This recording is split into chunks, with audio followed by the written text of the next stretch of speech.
Assalamualaikum warahmatullahi wabarakatuh. Selamat pagi anak-anak. Bagaimana kabarnya hari ini? Apakah semuanya sehat? Alhamdulillah jika kalian semuanya sehat. Baik, sebelum Ibu memulai pembelajaran kita hari ini, kita terlebih dahulu melakukan doa bersama agar kita dimudahkan dalam proses belajar mengajar kita hari ini. Silakan ketua kelas untuk memimpin doa bersama.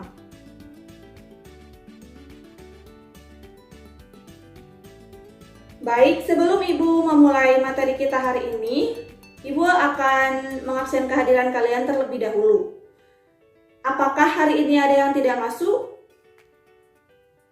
Oh, berarti hari ini siswanya lengkap ya, 36 siswa. Selanjutnya, Ibu akan mereview kembali pembelajaran yang telah Ibu sampaikan pada minggu yang lalu, yaitu terkait pengertian bioteknologi, macam-macam bioteknologi, dan prinsip dasar bioteknologi. Nah, sekarang siapa yang masih mengingat pengertian bioteknologi? Iya, silakan kamu menjawab. Benar sekali yang dikatakan teman kalian bahwa bioteknologi itu berasal dari dua kata. Yang pertama, kata bio yang artinya hidup, dan yang kedua yaitu teknos yang artinya teknologi.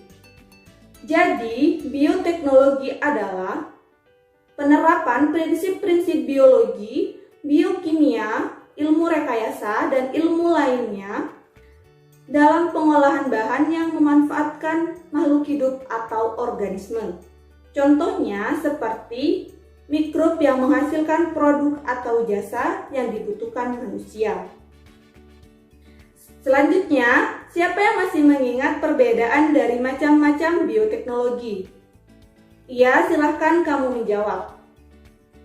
Benar sekali yang dikatakan teman kalian, bahwa macam-macam bioteknologi itu ada dua macam. Yang pertama, bioteknologi konvensional, dan yang kedua, bioteknologi modern. Nah, bioteknologi konvensional ini dikenal dengan bioteknologi sederhana. Mengapa? Seperti yang teman kalian katakan, bahwa bioteknologi konvensional ini hanya memanfaatkan mikroorganisme secara alami tanpa adanya ilmu rekayasa. Contohnya seperti tempe, tape, roti, yogurt, keju, dan lain sebagainya. Nah, keuntungan dari bioteknologi konvensional ini adalah biayanya yang cukup murah dibandingkan dengan bioteknologi modern. Mengapa? Karena bioteknologi konvensional ini tidak menggunakan alat canggih atau teknologi yang mahal.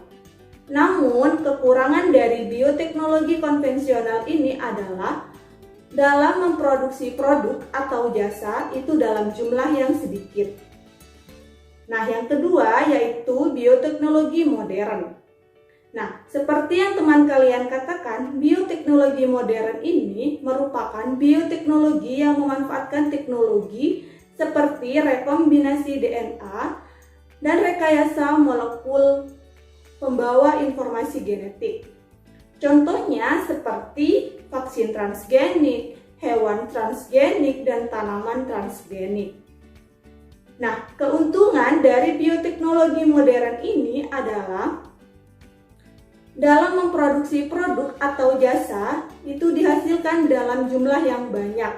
Mengapa? Karena sudah menggunakan alat yang canggih dan teknologi atau teknologi. Nah, namun kekurangan dari bioteknologi modern ini adalah biayanya yang cukup mahal dibandingkan dengan bioteknologi konvensional. Selanjutnya, siapa yang mengingat tentang prinsip dasar dari bioteknologi? Tolong sebutkan saja. Ya, silakan kamu menjawab. Benar sekali yang dikatakan teman kalian bahwa prinsip dasar dari bioteknologi itu ada fermentasi, ada rekombinasi DNA, ada kultur jaringan. Nah, selanjutnya jika sudah memahami pada materi minggu yang lalu Maka di sini Ibu akan melanjutkan tentang materi yang akan kita pelajari hari ini, yaitu adalah materi penerapan bioteknologi modern dan bioteknologi konvensional. Nah, tujuan pembelajaran kita hari ini adalah siswa itu diharapkan mampu menguraikan dan menyebutkan dari penerapan bioteknologi modern maupun penerapan bioteknologi konvensional, di mana nanti Ibu akan memberikan LKS dan akan membentuk sebuah kelompok dan kalian akan diminta untuk membuat diagram dari penerapan bioteknologi modern.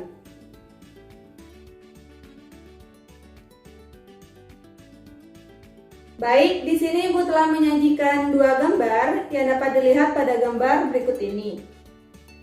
Di sini, siapakah yang mengetahui penerapan dan prinsip dari kedua gambar tersebut? Ya, benar sekali yang dikatakan Mbak Siti, bahwa tempe atau oncom merupakan penerapan dari bioteknologi konvensional dengan prinsipnya yaitu fermentasi. Dan wortel merupakan penerapan dari bioteknologi modern dengan prinsipnya yaitu kultur jaringan. Nah, di sini Ibu akan menjelaskan terlebih dahulu terkait penerapan bioteknologi konvensional. Nah, di sini dapat dilihat yaitu terdapat gambar tempe atau oncom yang merupakan contoh dari penerapan bioteknologi konvensional. Tempe ini terbuat dari kedelai dengan bantuan ragi yaitu Rhizopus oryzae. Rhizopus oryzae akan mengubah protein kompleks pada kacang kedelai yang sukar dicerna oleh tubuh manusia menjadi protein yang lebih sederhana atau yang dikenal asam amino sehingga mudah dicerna oleh tubuh manusia. Maka jadilah tempe atau oncom. Contoh lainnya yaitu pada tape. Tape itu terbuat dari ketan maupun singkong. Ketan atau singkong akan difermentasi dengan bantuan ragi yaitu Saccharomyces cerevisiae. Saccharomyces cerevisiae akan mengubah glukosa menjadi asam asetat, alkohol, energi, dan gas karbon dioksida. Dan hal inilah yang membuat tape itu memiliki cita rasa yang khas. Begitu juga pada roti. Roti itu terbuat dari bahan dasar tepung terigu. Adonan roti itu akan ditambahkan atau dicampurkan ragi roti yaitu Saccharomyces cerevisiae. Saccharomyces cerevisiae akan menghasilkan gas karbon dioksida dan alkohol. Gas karbon dioksida ini akan membuat roti itu mengembang dan menjadi lebih besar, halus dan tidak padat. Sedangkan alkohol pada roti itu membuat roti memiliki aroma dan rasa. Begitu juga pada yogurt dan keju yang dibuat dengan fermentasi dengan bantuan Lactobacillus bulgaritus dan Streptococcus thermophilus, di mana Lactobacillus bulgaritus dan Streptococcus thermophilus ini akan mengubah laktosa pada susu menjadi asam laktat. Dan contoh lainnya juga pada mentega. Mentega terbuat dari krim susu yang memanfaatkan Streptococcus lactis. Yang kedua yaitu penerapan bioteknologi modern. Seperti yang telah Ibu sajikan, contohnya yaitu wortel dengan prinsip kultur jaringan. Di mana proses kultur jaringan ini dimulai dengan memotong bagian tanaman yang akan dikulturkan atau diletakkan pada media kultur. Nah, bagian tanaman yang akan dikulturkan ini dinamakan dengan explant. Kemudian explant akan diletakkan pada media kultur yang sesuai. Dan explant akan terus tumbuh dan membelah menjadi massa sel yang belum terdiferensiasi yang dinamakan dengan kalus. Nah, kalus ini akan dipindahkan ke media terdiferensiasi dan akan terus tumbuh dan berkembang menjadi embryoid, kemudian menjadi embrio, dan kemudian menjadi tanaman kecil atau yang disebut dengan plantlet. Nah, siapa dari kalian yang mengetahui langkah-langkah dari rekayasa genetika atau rekombinasi DNA? Iya, benar sekali yang dikatakan teman kalian bahwa langkah-langkah dari rekayasa genetika atau rekombinasi DNA itu yang pertama diawali dengan menyiapkan fragmen DNA yang akan disisipkan pada DNA organisme tersebut. Yang kedua yaitu menyiapkan vektor atau perantara baik menggunakan plasmid ataupun menggunakan virus. Yang ketiga yaitu memotong sisipan DNA dan menggabungkan dengan vektor. Yang keempat yaitu menyisipkan DNA gabungan pada sel-sel organisme lain. Dan yang terakhir, organisme tersebut itu akan tumbuh menjadi organisme dengan sifat yang baru sesuai dengan DNA yang disisipkan. Nah, penerapan dari bioteknologi ini terjadi di berbagai bidang. Yang pertama itu pada bidang pertanian. Contohnya seperti tanaman transgenik. Tanaman transgenik itu adalah tanaman yang mengalami perubahan susunan informasi genetika dalam tubuhnya. Contohnya seperti tadi, yaitu wortel yang dilakukan proses kultur jaringan. Dan yang kedua itu pada bidang peternakan. Contohnya hewan transgenik. Hewan transgenik ini merupakan hewan yang mengandung sisipan gen asing di dalam genotipnya. Penyisipan gen ini menyebabkan perubahan fenotip yang dapat bersifat parsial. Contohnya seperti sapi transgenik, ayam transgenik, dan sebagainya. Dan yang ketiga itu juga terjadi pada bidang kesehatan. Contohnya seperti insulin dan vaksin transgenik. Dari penjelasannya Ibu, apakah ada yang tidak dimengerti? Apakah ada yang ingin ditanyakan? Silahkan tanyakan kepada Ibu.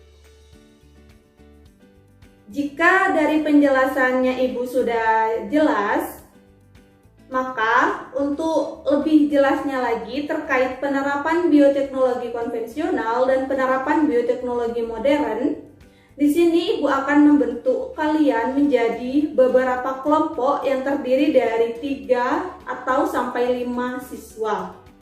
Di sini Ibu akan memberikan nomor pada masing-masing siswa. Jika kalian sudah menerima nomor yang Ibu berikan, silakan yang memiliki nomor yang sama berkumpul menjadi satu kelompok. Di sini kelompok pertama, kelompok kedua, kelompok ketiga, kelompok keempat, dan seterusnya. Silahkan urut, jangan acak-acakan. Baik, jika kalian sudah berkumpul dengan kelompok kalian, silakan perwakilan kelompok untuk maju ke depan untuk mengambil LKS yang akan Ibu berikan. Jika semua kelompok telah menerima LKS, silakan kalian kerjakan dan diskusikan bersama kelompok kalian untuk memecahkan permasalahan yang ada pada LKS tersebut. Ibu beri waktu 20 menit dalam pengerjaannya.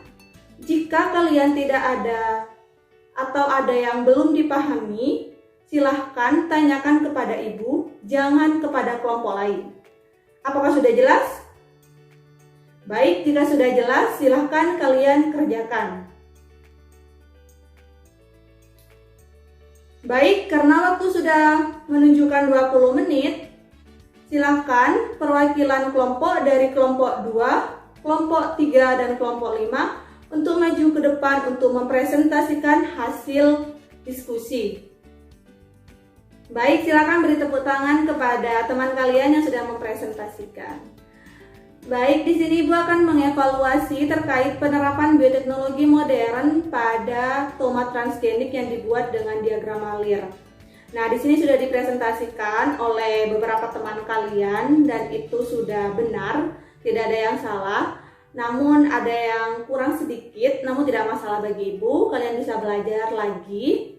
Nah, di sini Ibu akan mengevaluasi sedikit terkait tomat transgenik. Nah, tomat transgenik itu dibuat dengan menyisipkan gen anti beku pada gen tomat. Nah, gen anti beku ini diperoleh pada ikan flounder. Ikan flounder ini merupakan ikan jenis ikan Antartika yang mampu hidup pada cuaca yang dingin. Nah, ikan flounder ini mengandung gen anti beku yang dapat menghambat enzim poligalakturonase, yaitu enzim yang mampu merusak atau membuat tomat itu menjadi busuk. Nah, itu mampu menghambat sehingga tomat itu akan lebih tahan lama dan tidak mudah membusuk. Seperti itu. Nah, jadi kesimpulan pembelajaran kita hari ini adalah penerapan bioteknologi konvensional itu terdapat beberapa contohnya, itu seperti tempe, tape, yogurt, keju, mentega yang dilakukan dengan proses fermentasi melalui bakteri yang berbeda-beda, di mana tanpa melakukan ilmu rekayasa genetika. Sedangkan penerapan dari bioteknologi modern itu sudah menggunakan ilmu rekayasa genetika seperti tadi, yaitu wortel yang dilakukan proses kultur jaringan dan juga tomat transgenik.